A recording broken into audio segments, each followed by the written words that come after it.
but it'll be all of Chapter 12, the central nervous system. So that includes the brain and the spinal cord, which are the big things. And that's the material that's on Blackboard. You should have those chapters up there. Which chapters are missing?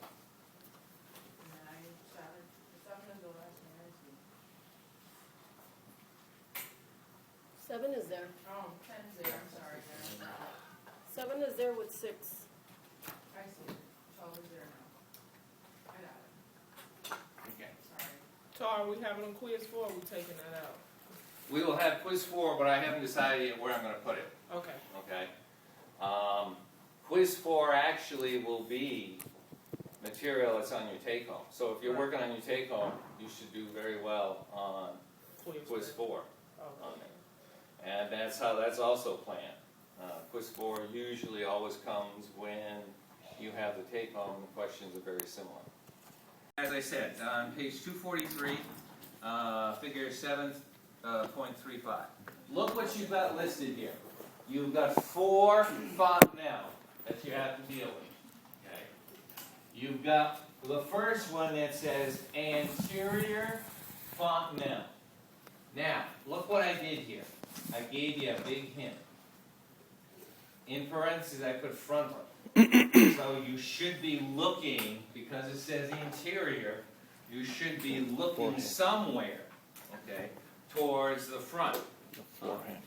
And if we take a look on this skull,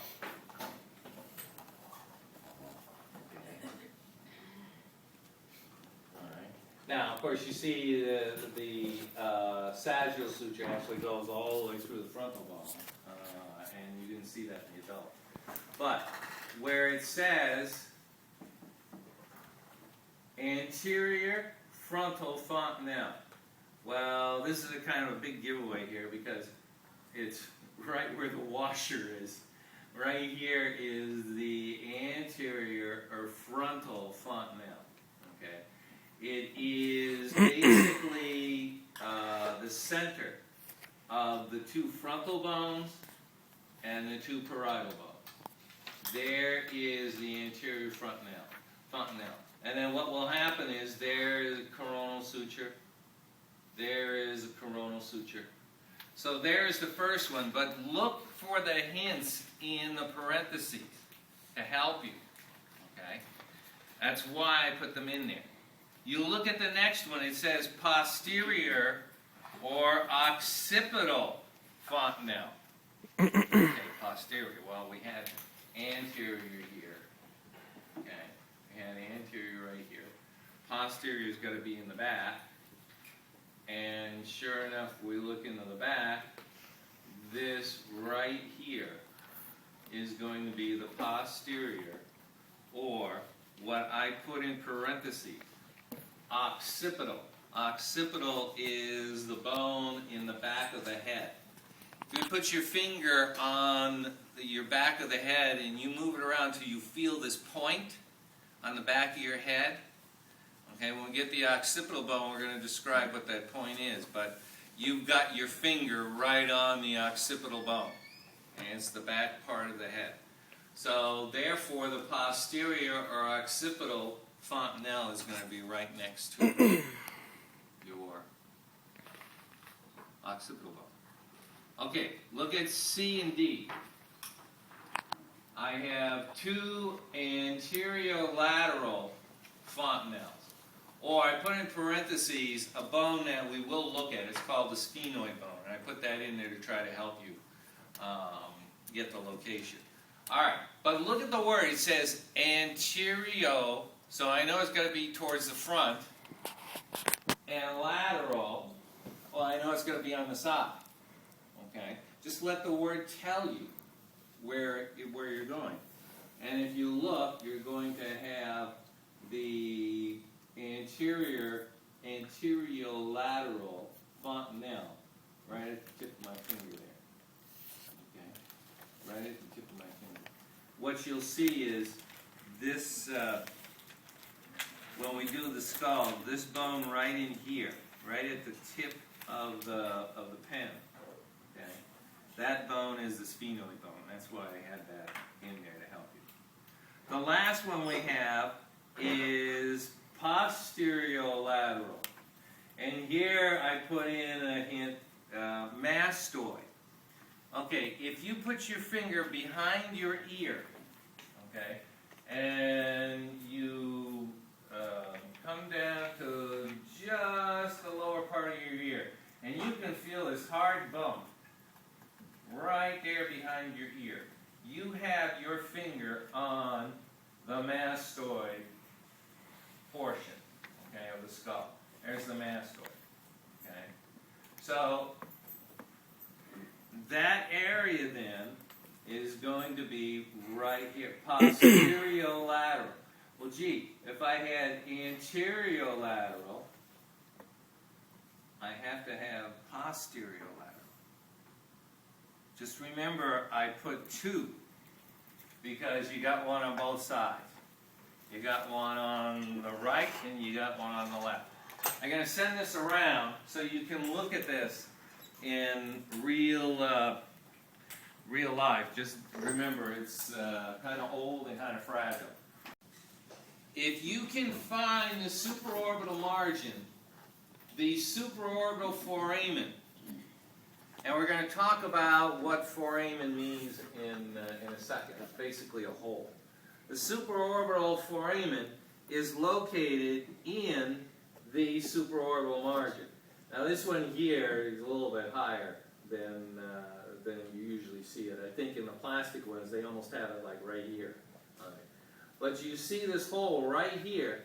There is the supraorbital foramen.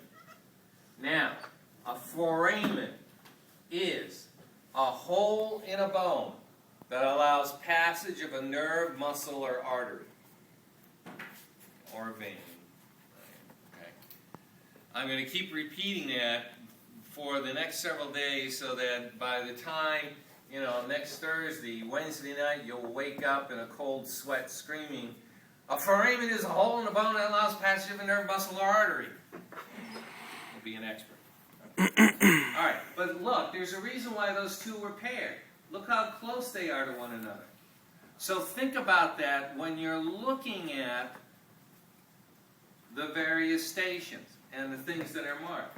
Gee, I see this hole right here, and I know that's a foramen. And I know this is a supraorbital margin. So let me see, supraorbital margin. Oh yeah, he talked about things that were close to one another. He'd pair them. And there they are.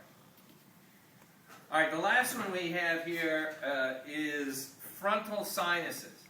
All right, any question that deals with sinuses. Believe it or not, I don't have a skull where they broke the frontal bone open. They broke just about everything else. But I don't have one that has one where it is broken open.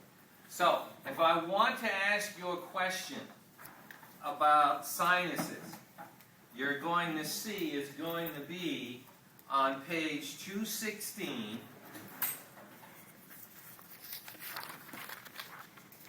It's going to be this figure right here.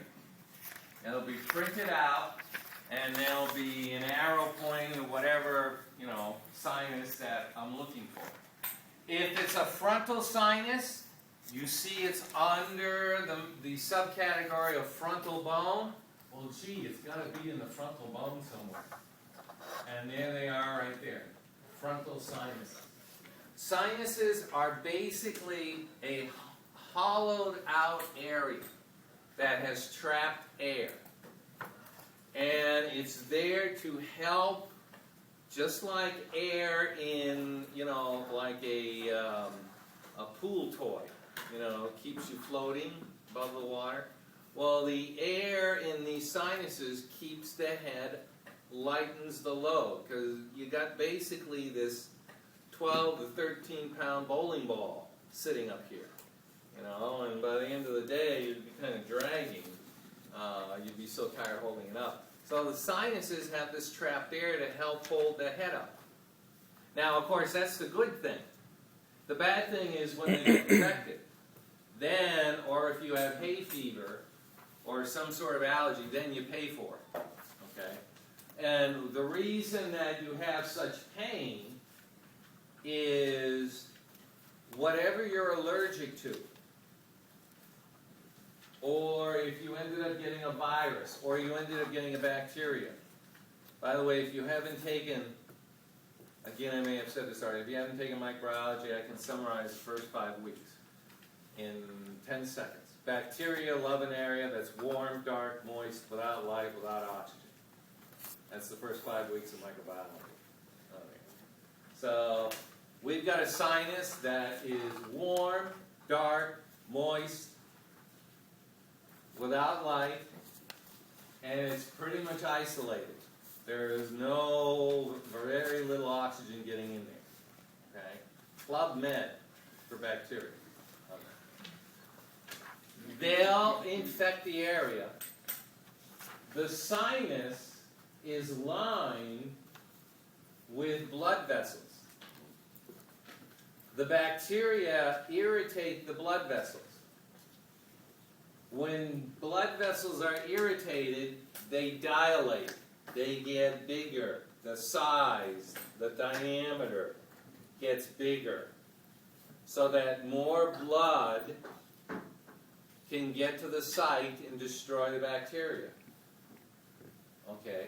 When you have more blood getting to the site, when blood vessels get bigger, the tissue swells. That lining gets thicker.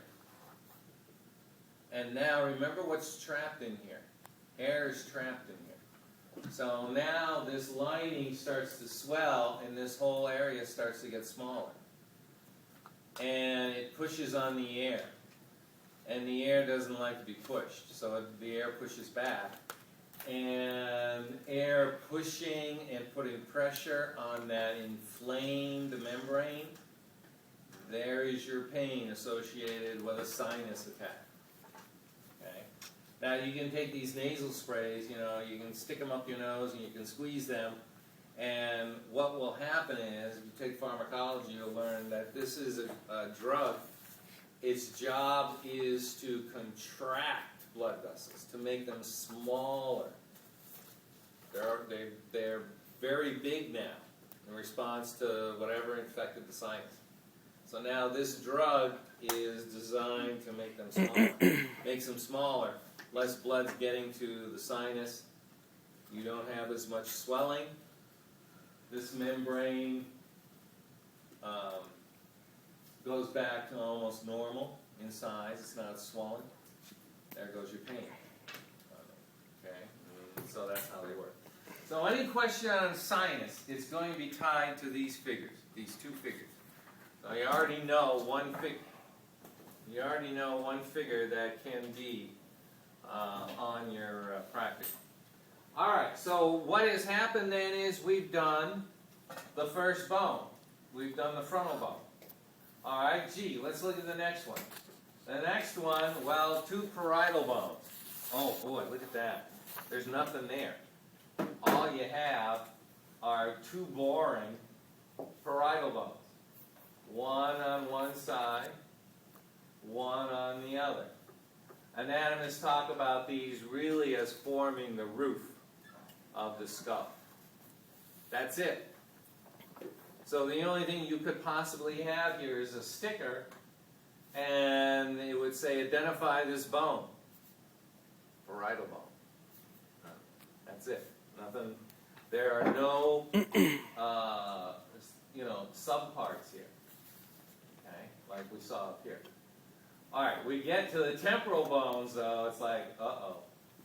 We got lots of things to deal with here. What I want you to do is we're going to kind of take this in different sorts of pieces. What I want you to do is, we'll come back and look at those in a little while. I want to start with, I want to start with number 4. Okay, the carotid foramen. Okay, you already know. A foramen is a hole in a bone that allows patches of a nerve, muscle, or artery. Okay? I want you to make a little note here, next to where it says carotid foramen. I want you to put in parentheses and write the words, look underneath. Okay? Look underneath. And what I want you to do is I want you to turn to page 205. Okay? Page 205. And you're going to see figure 7.6. And I want you to look at 7.6a. 7.6a. Alright.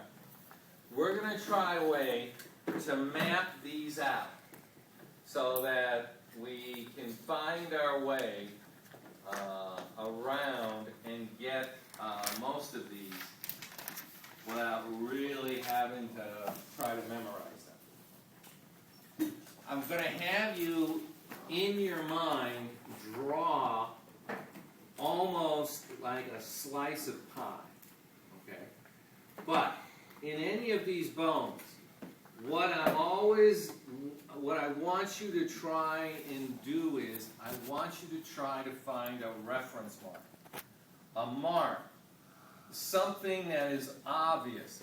Something that you can see and you know right away. You know that, okay, I can find this because it's so obvious. If you're looking underneath this large hole, we will see, we'll get to in the occipital bone, but I'm going to give it to you now. This is what is called the foramen magnum, the great foramen, or the greatest hole. This is the largest foramen in the body. What comes through here? The spinal cord. The spinal cord is coming down right at you. Okay? So the foramen magnum is the biggest hole and should be the easiest reference point for you to find.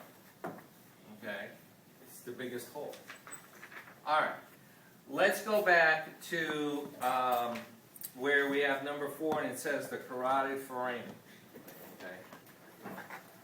I want you to see if I can try and put 3 things on here at once.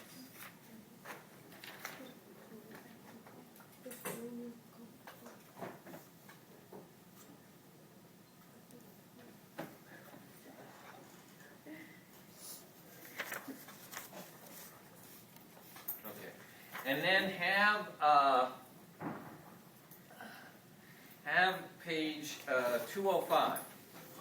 That figure, as I said, figure 7.6. This will be a challenge.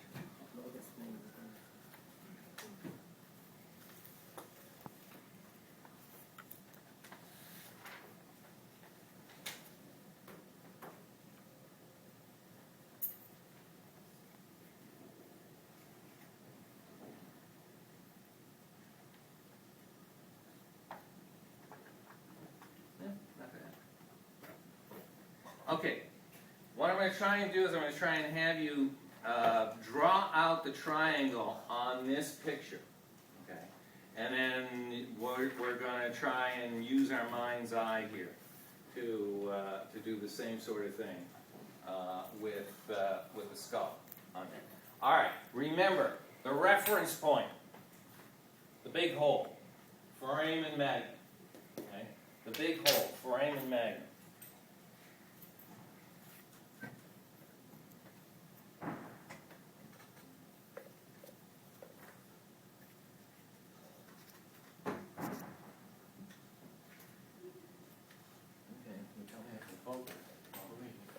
Alright, using the foramen magnum and this picture, what I want you to do is to take a pencil or whatever you've got. And I want you to draw a diagonal line, okay? And here's where I want you to go. I want you to get the line so that it starts. I want you to get the line so that it starts dead center here in the foramen magnum, and you're drawing it a diagonal line, and it's going to end right here in this depression. And this depression is what is going to be called the mandibular fossa. There's going to be a depression. As a matter of fact, I said this was your cheekbone. If you have your skull right there, and you put your thumb right here, right where the tip of the yardstick is, you can almost feel this little depression. Okay, this small little indentation on it. Okay, so I want you to draw a diagonal line. All right, from here to there. There's going to be our first side of the slice of pie. Now, this line has connected the carotid foramen, the jugular foramen, and the mandibular fossa, as well as the occipital contact. Let me show you how that works. Remember, you drew the line. Okay, the line was going right in this direction. All right? Right underneath that line is this hole. Now, your book has this as canal. It's a foramen on there, and I don't know what the guy's thinking of on there, but, or actually it was a woman that wrote this, what she was thinking. But anyway, or the guy that drew the picture. Carotid foramen. All right, foramen is a hole in a bone that allows passage of nerve, muscle, artery. Carotid. I think most of you know the biggest artery in your neck is the carotid artery. It's bringing blood to the brain. The carotid is going to go, the carotid artery is going to go right through that opening. Look what is right next to it. As you drew that line, okay, you drew that line and went right over, depending on how you drew it, hopefully it looks something like this. It went right over the carotid foramen. Look what's number 5 on your list. Okay. Number 5 should be the jugular foramen. He says, yeah. Jugular foramen. Okay, there's a reason I put those two together, one after the other, because one is right next to the other. The jugular vein is the biggest vein in the neck that drains blood from the brain. Okay? So you have the carotid foramen and the jugular foramen. Alright? So now you say, okay, that's great. I drew the line in the book. I can't possibly draw the line on the skull. How am I going to do this? This is where you have to use your imagination. Okay? Here's our skull. Okay? Here's our reference point. Foramen magnum. Okay?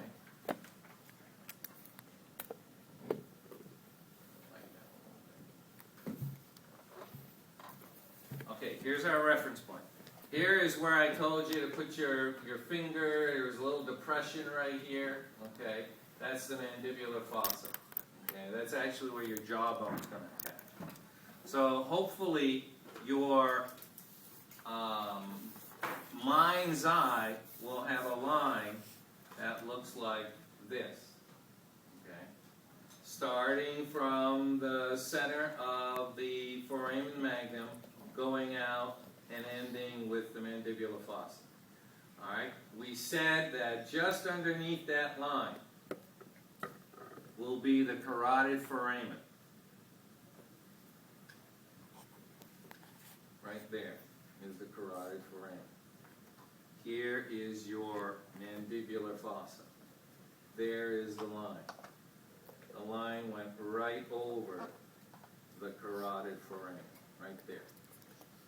Okay. Now, what will happen is, you may have a tag on here, and there'll be an arrow. Maybe I'll put a little tag right here with a number. And there'll be an arrow pointing, okay, to this. And it'll say, name this hole. All right, hole, that hole. Gee, that's a foramen. Foramen is a hole in a bone that allows nerve, passes the nerve, muscle, or artery. Okay? So it's okay for you to take out a pen and say, okay, wait, I can do that line thing. You know, let me just see if I can imagine that line. Oh yeah, there's that line. That carotid foramen was right underneath my line. To even help you more, the carotid foramen is about halfway on your line between the mandibular fossa,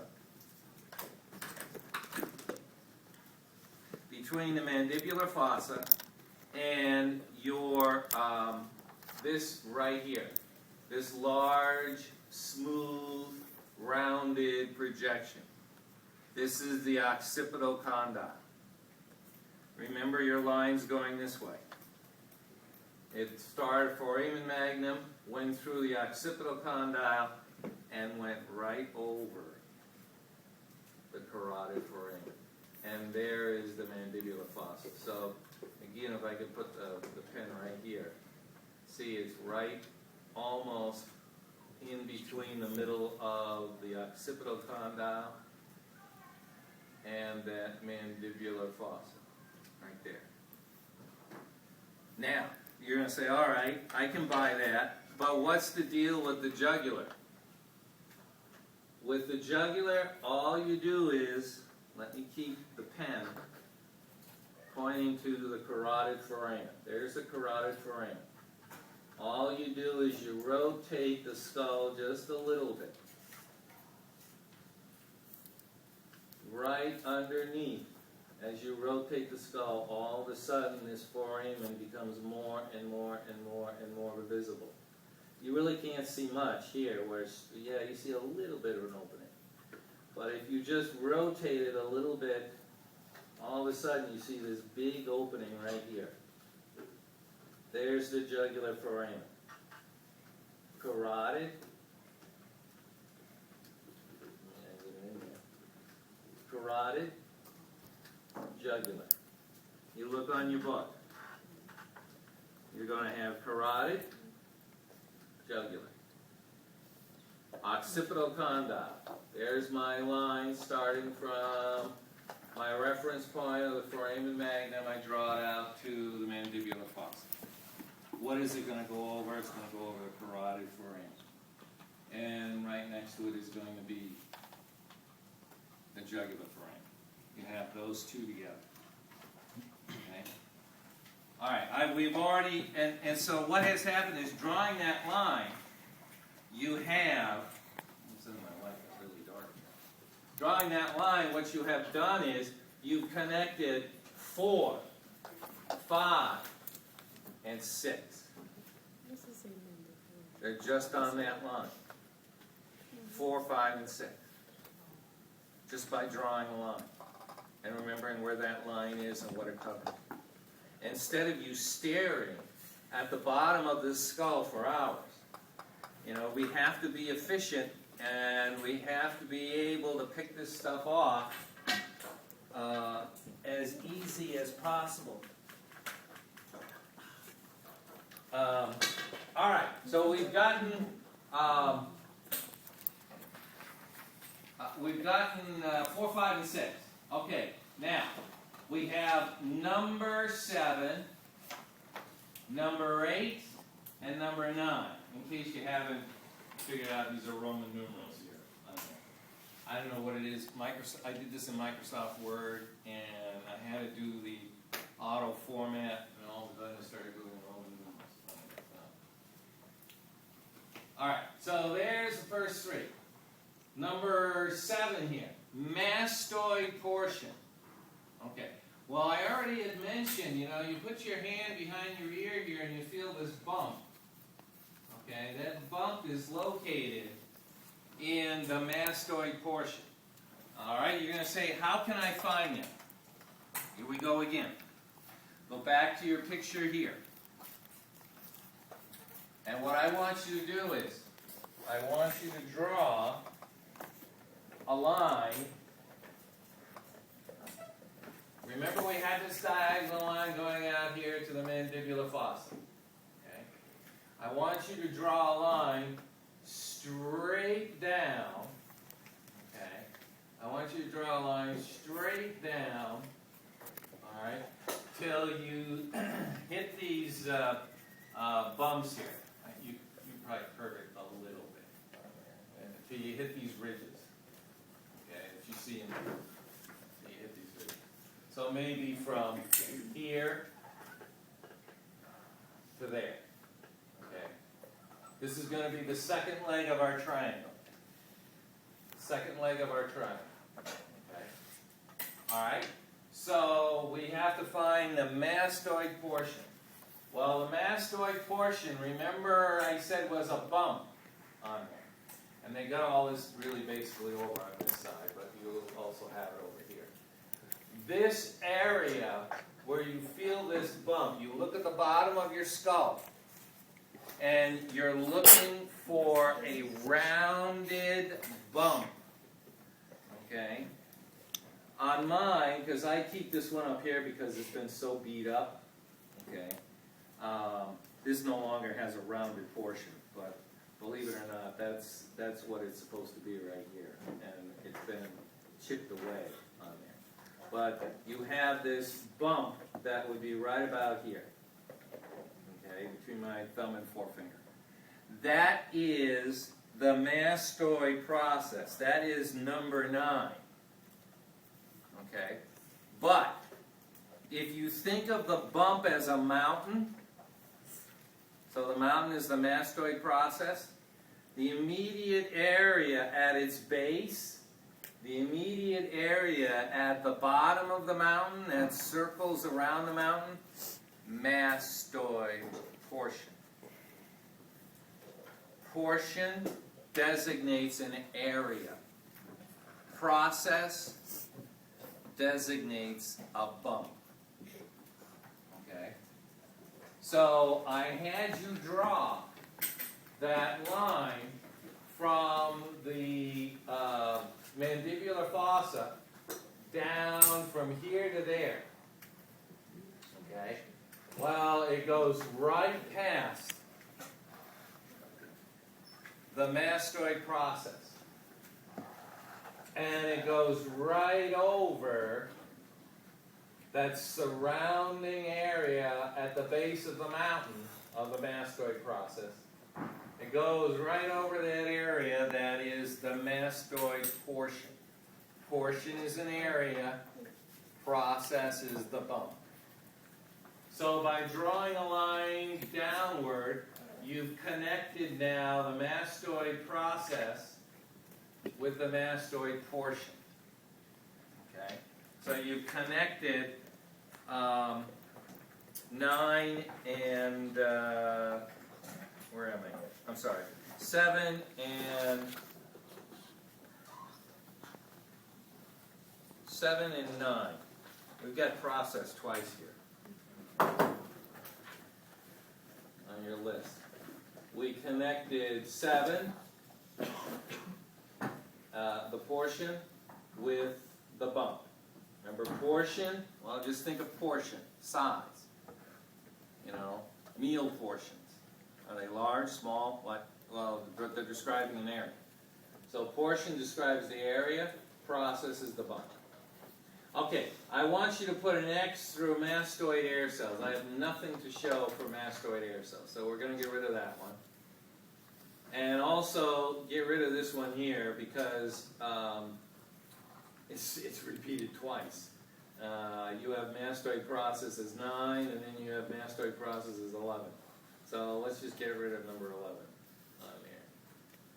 So far by drawing 2 lines, we have been able to orient ourselves to find the carotid foramen, jugular foramen, mandibular fossa, the mastoid portion, and the mastoid process.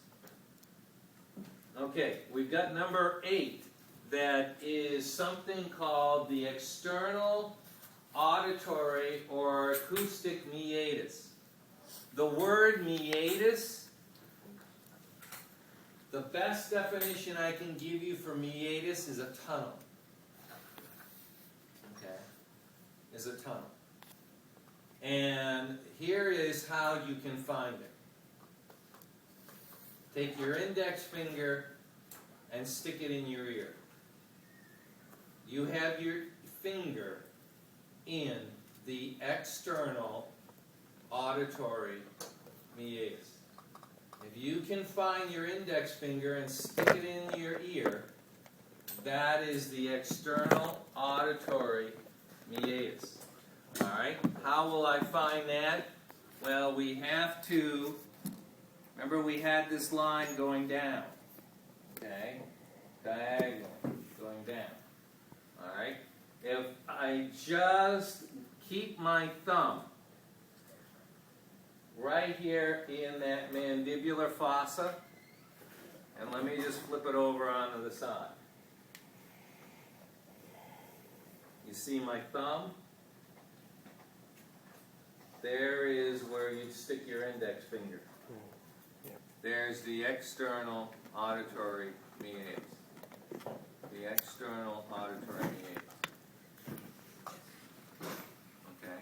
The external auditory meatus. Alright. Now, you've got, while we're talking about auditory meatus, come down to number, you duplicated the numbers here. This would be 11, 12, 13. Come down to where it says internal auditory meatus. Okay? Internal auditory meatus.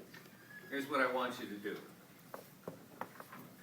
I want you to take your pen, pencil, whatever. Okay? And I want you to draw an arrow. And I want you to connect.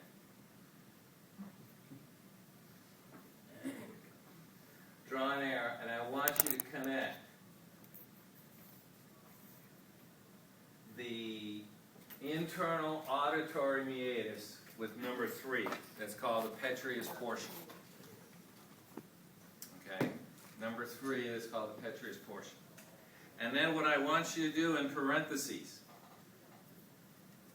I want you to write, look inside. Now we have to look and flip the skull over and look at the floor of the skull. Okay, look at the floor of the skull. Now, I had you draw these two to connect them together.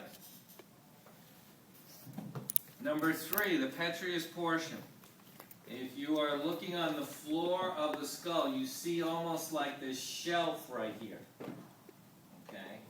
That comes up from the side and the floor of the skull.